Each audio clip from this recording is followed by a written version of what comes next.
morning. How was everybody? Good morning. Wonderful. I want to thank all of you for coming to the Women's History Month program.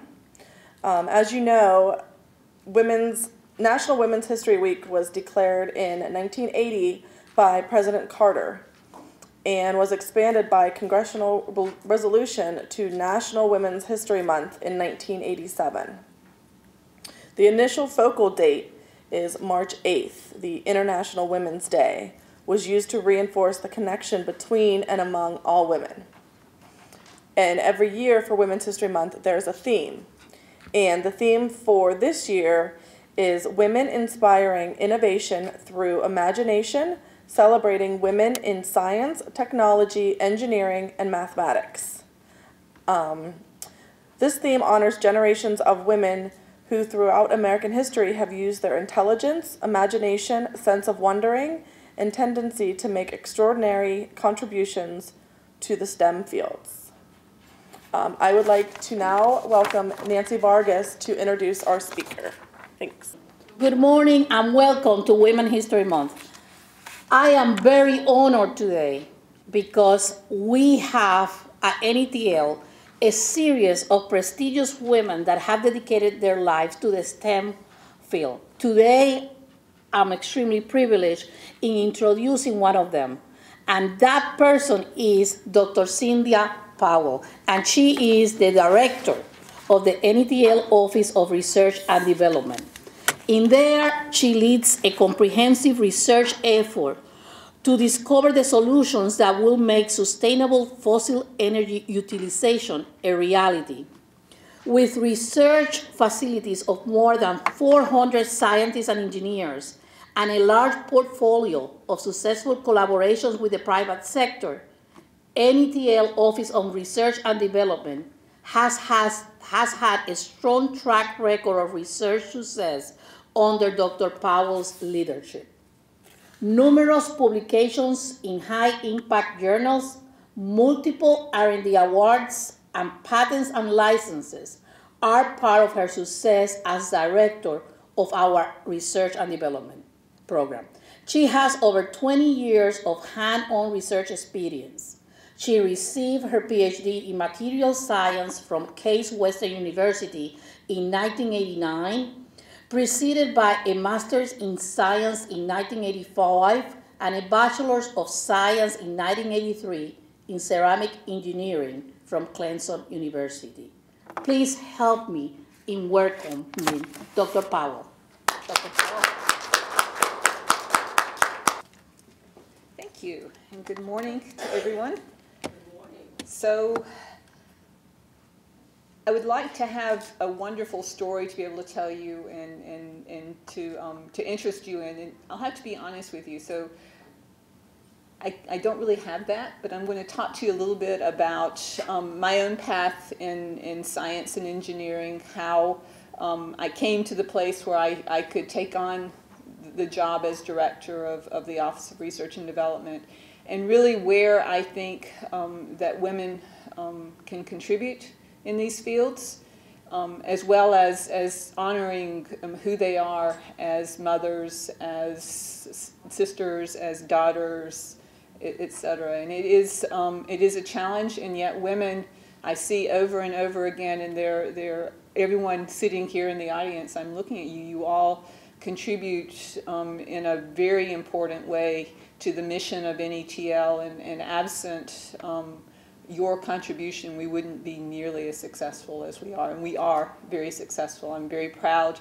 of the work that my own office does, and I'm very proud of the work that NETL does. It is critical. Energy, there is no more important problem set than energy for our generation, and what we're doing today will help to ensure a sustainable future for our children, for our grandchildren, and et cetera. So, where did I start? So, Nancy mentioned early degrees from Clemson University. I grew up in South Carolina, and I've been really privileged to be a part of history, a history of change, especially a history of change for women. And growing up in South Carolina, I think I really got to see that whole change that maybe people who grew up in my generation in a big city kind of missed.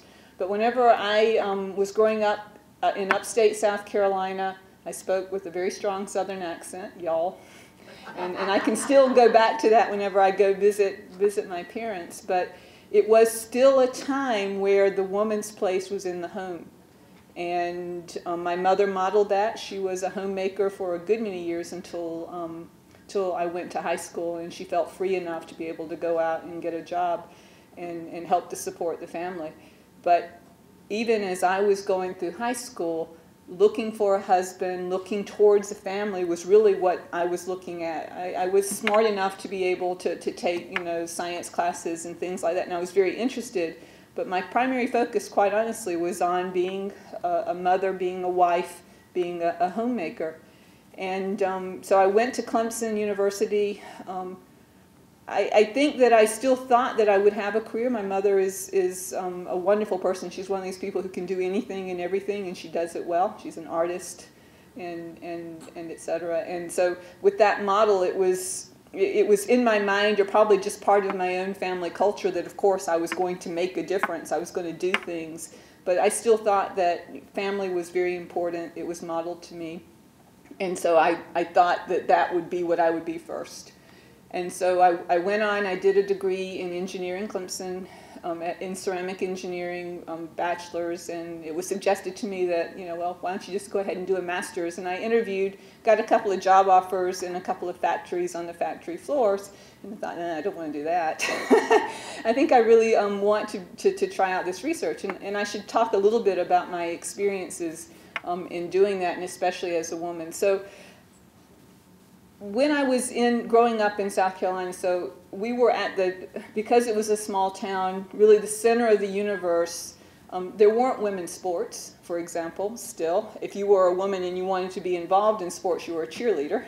Well, it wasn't something that I was going to do. So I was really, I watched my brother. He was a good baseball player, and I was a good baseball player too, and I was very envious because he got to play team sports. I never got to play team sports till I went on to Case Western and got to play intramural soccer at that point.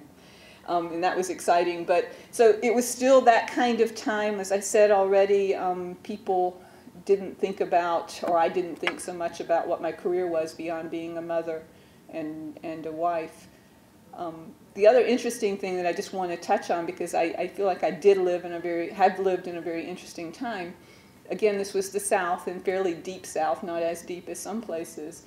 And integration was still happening, even in the 60s. And I can remember in third grade, they integrated the schools. And just that whole process of watching, the population in the area that I grew up in was about 40% black, but there was still separation in schools until third grade, and they made that integration. And just being able to be a witness to that, I'm very proud of kind of helping that along and making that possible. And again, people think that happened earlier, but this was in the mid to late 60s where it was still happening in isolated pockets. And so it was interesting to be able to watch that, and to be able to watch until today my own children who are fairly colorblind. And I'm very proud and pleased about that, because they don't see the same kind of colors that people of my generation did. And so that's very good, very, very positive thing, and that doesn't really speak to women's history, but is an important part of my history, and I've been pleased to be a part of that.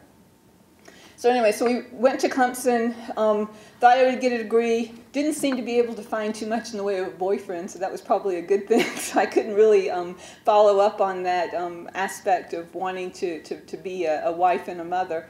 And like I said, got to the end of the bachelor's degree. During that time too, I think this was just, again, part of my personal culture. So I joined the student newspaper. I was the first woman sports editor for the newspaper. Clemson University we won a football national championship during the time that I was sports editor. That was pretty cool. I got to go down to the Orange Bowl. And it's funny how things have changed, because people have told me since, well, Cindy, that was just whenever women were breaking into sports broadcasting. You had a wonderful chance. You could have been rich now. You could have, worked for ABC or CBS or whatever, as doing football games and things like that. And yeah, I probably could have, but that really wasn't me. I had the opportunity. It was offered to me. Well, interviews in the locker room, Cindy, after the game. That's your opportunity. You're the sports editor. I just couldn't go there. It was like big, sweaty bodies. Just wasn't going to be able to do that. So, but nevertheless, so things were starting to, what I'm trying to communicate is during this time, things really were starting to open up for women. So you could be a sports editor for a college newspaper. Ended up being editor after that, and you could do that too, and women traditionally hadn't done that. In fact, Clemson was a military school about 15 years, up until about 15 years before I went there. So even the fact that women were there was unusual. The other thing too is, during this time, weren't too many women in the engineering field, so there would be calculus classes where I'd be the only woman in the class. That's changed now, fortunately, but that was also that kind of era that I was growing up in. So, continuing down the path, looking around after having lived in South Carolina all my life, still speaking with a very strong Southern accent at this point. I know how to make biscuits. I'm editor of the newspaper, but I'm looking around for what's going to happen next. And really had decided that working in a factory, on a factory floor, wasn't what I wanted to do. That was also kind of a challenge. I had a couple of summer jobs, and it really seemed like some of the male engineers were determined to see me prove myself. So they would give me jobs like, I worked in an insulator factory, and they ran insulators through a tunnel kiln, and kilns get to be very hot. You have to heat these ceramic pieces up to well over 1,000 degrees in order to fire them. And so the burners on the kiln need to be, maintenance needs to be done pretty much on a weekly basis, and they delighted in having me go and do that maintenance because you just sweat. I mean, it was hot. I mean, it wasn't as hot on the outside as it was on the inside. And they would all sort of just stand and watch, all these guys stand and watch to see if, Cindy's going to melt or if she's actually going to do this. And by golly, I did it. and I was not going to give them the satisfaction of being able to say that she couldn't do it because she was a girl. And I think that's probably part of resilience, is something that we all learn, and one of the things that women really bring to the conversation, and a determination to just do it and not stand on whether it's a girl's job or a guy's job or whatever. So anyway, so Case did a PhD in Cleveland. That was my first excursion really outside of the South, and I dropped the Southern accent because I didn't really think it sounded very smart. I'm sorry now, because Southern accents are really on the decline, so I think it would be fun and a little bit more unique to have held on to more of that. But at that time it just felt like in a science field. It didn't sound as intelligent as I thought I wanted to sound, so I intentionally dropped that. But it was at that time then too that I did finally get to the point where I was able to fulfill that dream of being a mother and a wife, and I had a daughter in 1989. Had just finished my PhD. In fact, I defended, and I think the day after I defended, I found out I was pregnant, which would have explained why I felt the way that I did. I defended my PhD thesis, and so at that point, actually, I had the opportunity, or I thought I had the opportunity to stay home, and I was going to be that mom that I always had dreamed of, except for that the economy got in the way, and my husband couldn't find a job, so I had to. So that has, I think that's one of the biggest challenges, and so I stepped through time. So I got the job out in Albany, and actually that is the only job that I've had after doing my PhD. Is at that point we were the Bureau of Mines, much as in Pittsburgh and Morgantown, you at one point were Bureau of Mines facilities as well. And so had never been out to Oregon, took a big leap. It's a long way from South Carolina. My mother is still distressed by that. And nevertheless, it was an opportunity. And of course, the site itself had a lot of challenges, moving from Department of Interior to Department of Energy, and from the Department of Energy into the NETL. But it has provided a very good and open workplace. And I will say that that's one of the things that, at least for me, personally has been very rewarding, is just the opportunities that have been provided to me. And I don't really feel like I've been held back for being a woman. I've been given the chance to try, and I always like that opportunity. So this through the years now, fossil energy is a very male-dominated field still, and it's I don't know if any of you ladies have had the same experience, but if you go to a conference that is a fossil energy centric conference, you'll see, 200 guys and maybe 5 ladies, and they all know who you are because you're unique, but they all look alike. They're all wearing blue blazers, and they probably have a red tie or some color tie and slightly balding and about the same size and shape, and it's really hard to remember. They know so they can call you by name, and you're going, George, yeah, that's right. Hi, George, how are you doing? So, and that still continues to be the case, and I'm expecting that it will change. I mean, fossil energy is still very male-dominated, but I think that there are a lot of those folks who are getting to retirement age, and I'm looking behind me, and I'm looking in my own organization in ORD, and we have a number of tremendously talented women who are coming up, and I'm very pleased at what I see happening in the opportunities. We have women who are winning awards for their excellence in science and technology in the work they're doing on behalf of NETL, and so I think that the future is really ripe for the next generation of women ready to step up and take on the reins.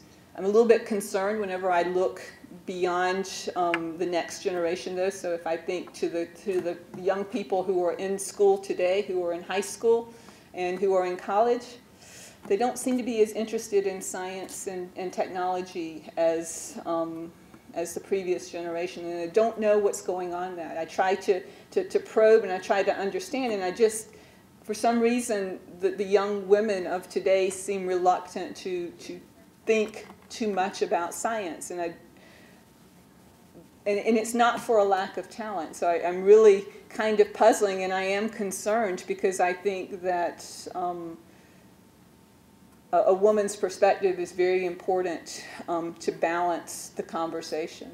I don't mean to dominate the conversation, but to be a contributor, because we have unique perspectives as, based on our life experience.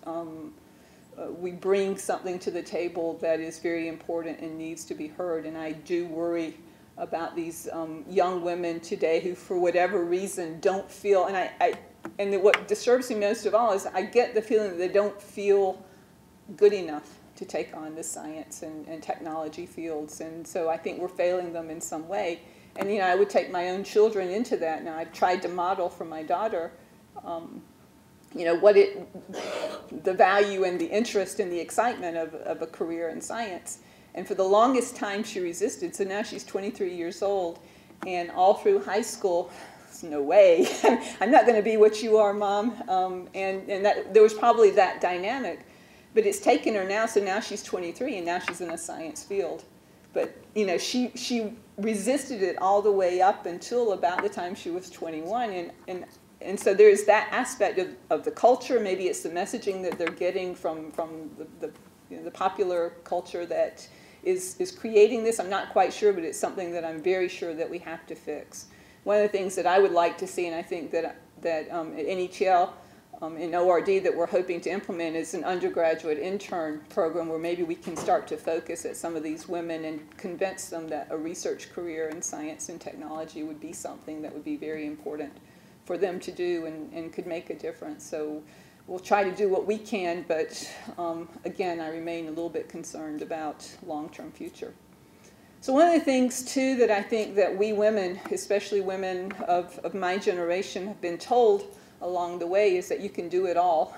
You can be a professional, you can be a mother, you can be a sister and a daughter and a granddaughter, and you can take care of all those things. And I think we do ourselves a disservice by believing that and embracing that, because that is overwhelming. It is a hard thing to do, and I don't think that there are very few women who can do that and be whole and actually honor themselves too. And so one of the things that I think we have to be very aware of, and I think NETL is doing a good job in that, is that there is a time in your life when you are a mother. There are times in your life whenever you have to go away from work and be a wife and a daughter and all those other things, and you have to give yourself the freedom to do that.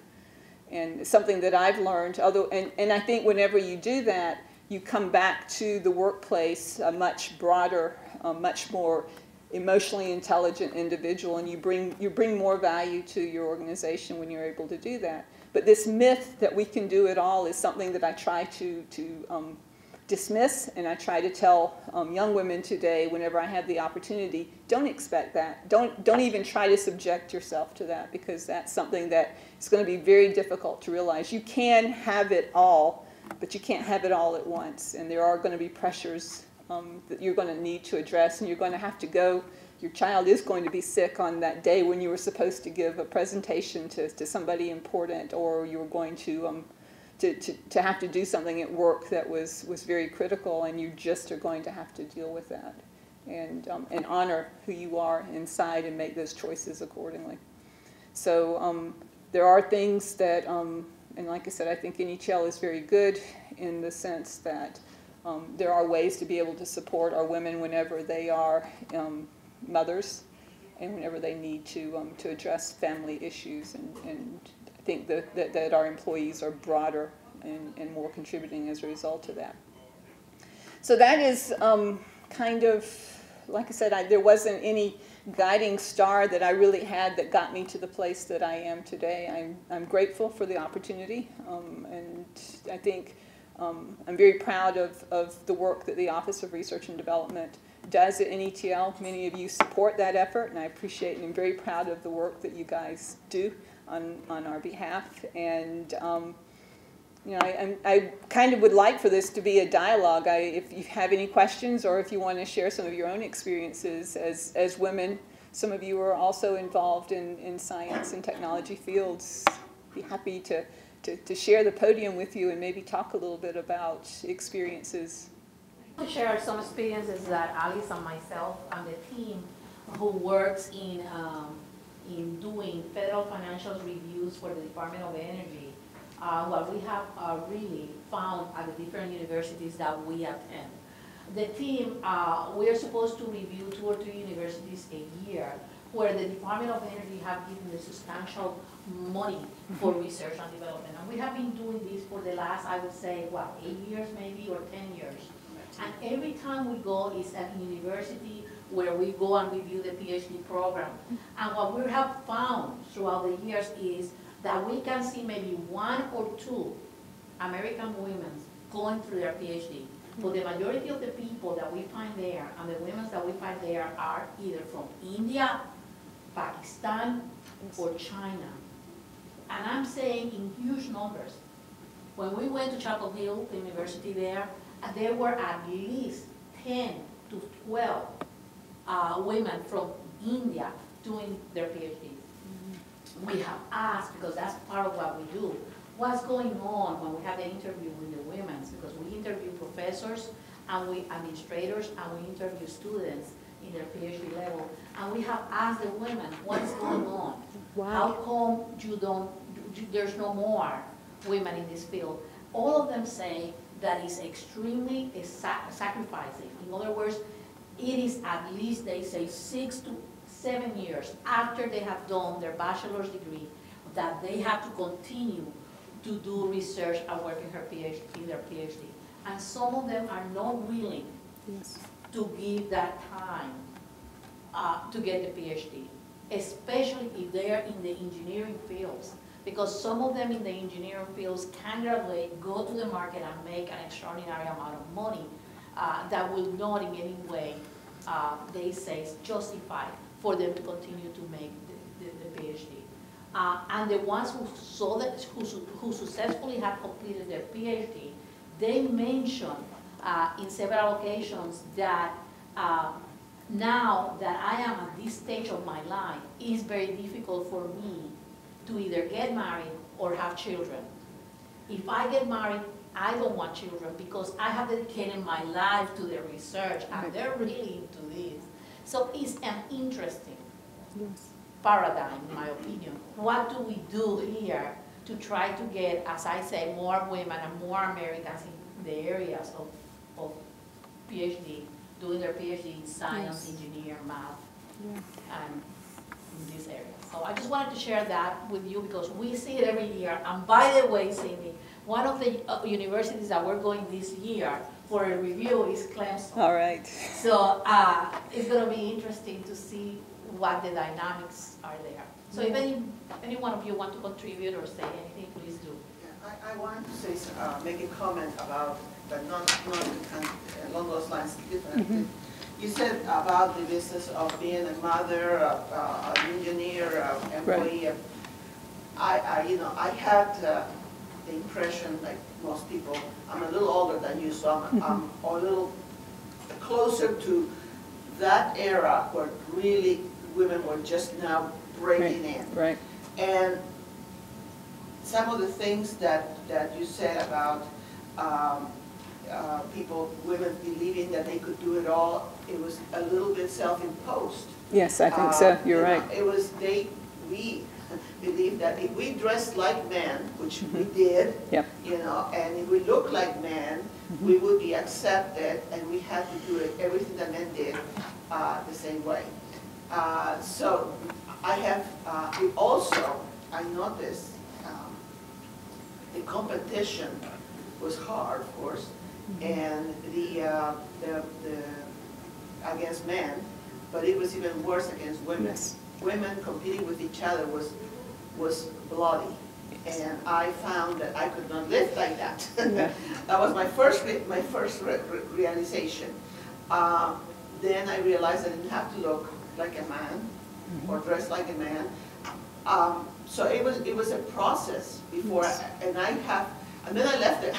I left the workforce because I had 4 children. Yes. And so then I came back. When I came back, I realized that things have changed, had softened a little bit. I didn't have to be scared of women, and and women look like women, and talk like women, and act like women, and had women instincts. Yes. So that was good. I found that. The other comment I had was about the fact that when little girls, and I have 4 sons, so I haven't been able to do anything with my life about trying to teach a girl how to be a woman, except the girlfriends, and then they go away. The little girls are told that they're pushy. Yes, see, you're right. Class, yes. If you have a little girl that stands out, she's a pushy girl. If there's a boy that stands out, he is a leader. Yeah, he's encouraged. Yes. Yes. So that kind of stuff also, and the only way I can pass that on is to beat up on my sons, and try to explain to them, and I hope that I have raised 4 sons that are more sensitive to these kinds of things.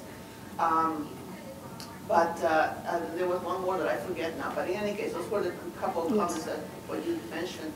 I had some recollections about that, and there's no way somebody, I agree with you, a woman cannot have it all at the same time. Like you said, it's a good thing the way you put it. I didn't think of it. You can have it all, but not at the same time. Not at the same time. Yeah. No, and I would, Maria, I appreciate your perspective, because I think you're right. I talk about being a little bit lucky, so I grew up in a place where it was still very traditional, but there had been women before me who had been able to break down some of the barriers. And there was a time when, you had to act like a man to be successful in a man's world. And I'm fortunate to, somebody else softened the way before I had to begin to push. There were still indications of that, but I didn't experience it nearly to the extent that other people did. Yeah, I just like I said, I started in that environment, and then I worked for several years, and then that's when I started having children, and I found out I had to stay home. I could not do it all. Yes. And so I did, and then when I came back years later, I found that things had softened out. So let me ask you a question, though, because the other good point that you made was that this notion of having it all is kind of self-imposed. We're told that we can, and then we sort of embrace being women as we are, that, well, of course I must be able to, and therefore it's something's wrong with me if I can't, I'm somehow deficient. And yet, how do you feel now about the decisions that you made? So you decided that you needed to take time off and be a mom, and I think that was the right decision for you at that time. Yeah, and then the reason why I came back to the workforce was purely economical. Yeah, well, of course, you yeah. mentioned that as well. But yes, it was the right thing to do at the time. I had one son while I was still in college. Yeah. And then I graduated, and so he was a little older he was about 3 years old when I started working. 2 years old, I guess. So it was not terrible. It was only one, and I had enough time in my life to devote to him and his dad as well, of course, because it was only one. But once it became more than one, and I had a second son, and there was another, still I was trying to push. It's a lot of work, stay in that environment. And then because the third one showed up, and of course, there's another story about why I ended up with 4 kids. Yes. The water. It was the water. I had to realize my third son. When my third son was born, is when I quit working. Yeah, you couldn't do it. And then the fourth one came. But another thing, the truth also that came to my realization in that process was that my brain was shrinking. Mm-hmm. Okay, I really felt that I was missing stimulation other than and there is that danger, yeah, for sure. And it was, I had to go to work besides the opportunity presented itself to get some, we needed more money. Yeah. Because the kids start going to activities. But then, as they got older, then you have to be in 4 places at the same time because they're all active in different things. It is really, unless you have a good partner. Yes. Your husband has to be a partner there. I cannot even imagine women who do this alone. Yes. It has to be very hard, but it's done. It's done. About the self-imposed portion of things, I'm referring to the early times when I first started, and I would watch women, saying, "Oh, I can be a mother." And I had a boss who was she was a woman who lived in Charleston and worked here in Morgantown. Oh, goodness. But her child, she didn't want to move her child, change schools. She had a son. And her husband also worked in Charleston. And that was another thing, the husband was not willing to move to Morgantown for this great job she had. Mm-hmm. However, at the time, and I don't think it happens that way anymore, at the time the woman followed the husband wherever he got the job. I'm talking early 1980s. For sure. And, and not the other way around. Now I don't think that's the case either. I think there are more women who make more money now than their husbands, and so families can make choices based on economics rather than just gender, as it used to be. It used to be, you're right, you followed the man was the leader of the household. You have to give up your career and follow wherever they went. So. Yeah. So any of the other folks here, anything that you wanted to just talk about your own experiences? There's a lady on Good Morning America the other day. She's the COO of Facebook, and she wrote a book, and it made me think about it when you said that girls are pushy. I got it from her. Oh, okay. I got it from her. She's the one who made that quote. Yeah, I missed her whole story, but yeah, that was like the clip that they showed. Yeah, one of the things that she was saying is that it's good when girls are pushy, because that means that girl's going to be a leader. So instead of using the word pushy, we should say the word leader. Yeah. That girl is going to be a good leader. That's what we should try to tell our kids. Yeah. Let me tell you, having this conversation has given me a good idea or a great idea for next year. What to do with Women's History Month. I think maybe next year we should have a panel. Yeah, that would be a great idea. Different perspectives. Here at NTL, different generations of Exactly. NTL, and talk about this experience, because I think it's a great experience, something that we should share, that we should all share. Yeah. Any other questions or anything else? The only thing that I would say, because I do have 2 girls in their mid-30s, early 30s, and you have the child, well, I have a son too, but we're talking about girls. Oh. The thing that, from South Carolina, That's right. South Carolina, still pretty much traditional with women knowing their place, for lack of a better word. But when a girl is pushing, she is seen more so in a negative light. It is. It's definitely. I mean, and that's why that word pushy. She's not a leader. She's pushy. Pushy. Yeah. And men are intimidated, and Yeah. their mentors that are females will tell them that you're not going to get a husband. Mm-hmm. You're going to be by yourself all of your life if you consist that. But if you have to tell them you have to stand on your own merit. Yep. And someone will love you. But I think that's what is so important for us as mothers, you know, I don't have any kids, to go to school and see what they're being taught and who are the teachers. Yes. Because I have heard, a lot of my friends have told me that they have heard this kind of bad encouragement from some of the teachers, and that's something that should not happen at all. It's also turning around, you know, I know younger teachers who are mothers of daughters who start to realize, and that thing is changing a little bit. Yes. Yeah. But as far as the business of, you know, getting married and all that, I was extremely lucky. This was a blessing in my life.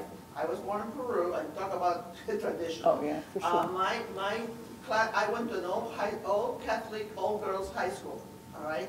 And the idea, I would say 80% of the girls in my class, graduating class, all they did was wait till they got married, and probably 80% of those got married. And then the other ones went to careers such as nursing or math, a teacher. My father was determined that I got a career, and he wanted me to be a doctor, and I said, are you kidding me? I can't see blood, you know, forget that. So I said an engineer, and he was reluctant because that was not a women's career. But his thing was, you have to have a career, a profession, because that way you don't have to put up with a bad husband or a bad boss. Yep. You know, and that, I mean, my father, that was revolutionary for him to say that. But that was in the mind, so I never had that. And I tell, you know, my kids, but I just right out say it, even though it's not a good context. I said, I'm a pushy mother, and you're gonna do what I say, you know. You know, and I did. I mean, my kids grew up, and I was still telling them what to do. So there is some things that come from your home, you know, and hopefully they can also become the positive things. And in the schools, I see changes on the younger teachers where they are more encouraging in the positive way than saying, hey, you're pushy. Well, With mine, with my daughters, I had one in the gifted program in the 8th grade, and she wanted to take algebra, I think, early on, and they told her she couldn't take it. I had to go to school and and advocate demand for that she take it. And she ended up acing the class over the other students that they held. that felt good, didn't it? But it's interesting, things have changed. Any other questions or any other comments? I want to say one thing. Sure. Back to about the students and the teachers telling their children that they're pushing. I actually am going through that right now with my daughter, who's 7.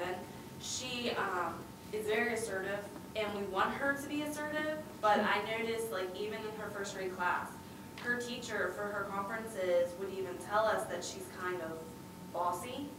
And so at home, I'm trying, you know, how do I want her to be assertive, but then at the same point, I don't want her to feel like she's being bossy, because now what's happening is when she does run into problems at school and she has questions about her friends, you know, she's like, well, my friends think I'm bossy. And I don't really think she's bossy. I think it's just we're raising her to be assertive, but it doesn't help when the teachers are like, I mean, this is 1st, 2nd grade, so, you know, I hope that changes as time goes on, because, I mean, she is a very bright person, girl, and even her 2nd grade teacher says, you know, she could be the leader of this class, but, you know.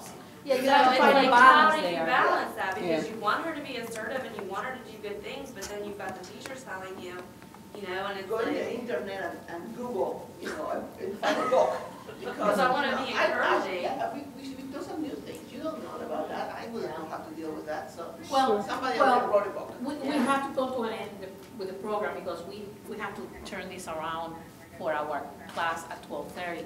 But I want to thank Cindy Well, I appreciate this. for being our speaker today. And I want to thank all of you, because it has been very good interaction and very good comments dealing with women and where are we, and where are our children in the And right thank- now and in the future. Yeah, and it's So- not just, Thank poor London who showed up and we beaten on him. yes, that's right, I So what appreciate that. So what I would like to do is commit ourselves, our committee, to have this conversation continue next year, and we will do a panel with the That's a three good idea. sides. So it will be really great You if can we could even do that. invite somebody who is perhaps connected to NTL somehow, maybe a volunteer for the science or something, a high school kid, girl, and see if you can invite some. So Let's you see what we said can do. Generationals, you said, I have no idea what the younger generation is doing these days. I will be curious. to But know. I was looking more about the experience of women of different generations in the workplace, and also as mother and as wives. So I was really wanted to span on that, how difficult it was for them to get into some of these areas. I wanted to hear their stories because I think they're very interesting, and it will give us insight in what to do with our children. So we'll try to put something together for next year. I want to thank Cindy for coming. I have here a certificate of appreciation. So let's give Cindy a big round of applause. And on behalf of NTL management and our office, thank you so much, Cindy. Yeah, well, I appreciate it, and actually, I appreciate the conversation. I think that we could, I definitely Yeah. encourage it. There's a lot that we could share and learn from each other, so. Yeah, this is great. This will be especially, the yeah, I first. agree, especially when sometimes I see a shift now of, oh, you have to be in the office. Remember, you can work at home sometimes, but I see a shift now again, like you have to go to the office, you have to be in the office in order to do this, to work. So I think this will be a great topic for next year, and we are planning to have a big conversation on this. So thank you once again for This will be good. coming here, and thank you all of you for being here. Thank you.